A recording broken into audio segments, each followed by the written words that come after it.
बहुत समय पहले की बात है। एक हरे भरे जंगल में बबलू खरगोश और चीकू चूहा रहते थे। दोनों अच्छे दोस्त थे। बबलू को अपनी तेज दौड़ने की ताकत पर बहुत घमंड था, जबकि चीकू छोटा था लेकिन बहुत चालाक और समझदार। बबलू अक्सर चीकू से कहता, तुम तो इतने छोटे हो, तुम्हारा क्या काम इस जंगल में? असली राजा तो मैं हूँ। मैं तेज दौड़ सकता हूँ, ऊंची छलांग लगा सकता हूँ। चीकू मुस्कुराकर कहता, बबलू, तेज दौड़ना ही सब कुछ नहीं होता। असली ताकत अकल और दिल में होती है। एक दिन बबलू ने मजाक में कह दिया, चलो एक प्रतियोगिता करते हैं, देखते हैं कौन ज्यादा समझदार है।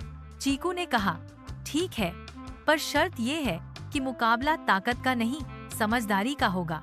अगले दिन दोनों हाथी दादा के पास पहुँचे और कहा, हमें एक ऐसी चुनौती दो जिससे यह साबित हो सके कि ताकत बड़ी चीज है या समझदारी।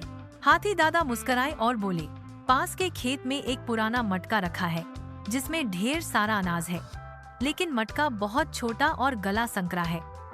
जो भी पहले अनाज ला देगा वही जीत जाएगा। बबलू झट से दौड़ पड़ा।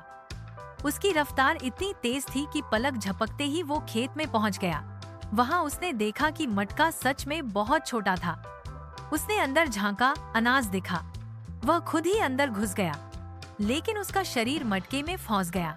अब न वो बाहर निकल सकता था, न ही अंदर हिल सकता था।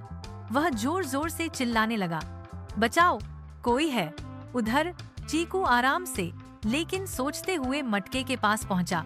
उसने देखा कि बबलू मटके में फंसा है। वह घबराया नहीं।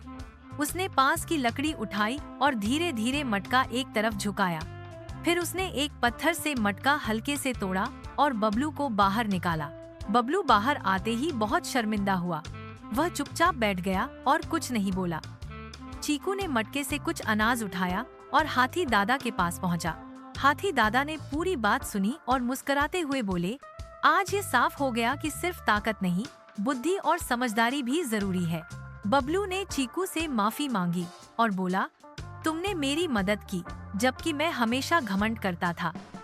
आज मुझे सच्ची दोस्ती और असली समझदारी का मतलब समझ में आया।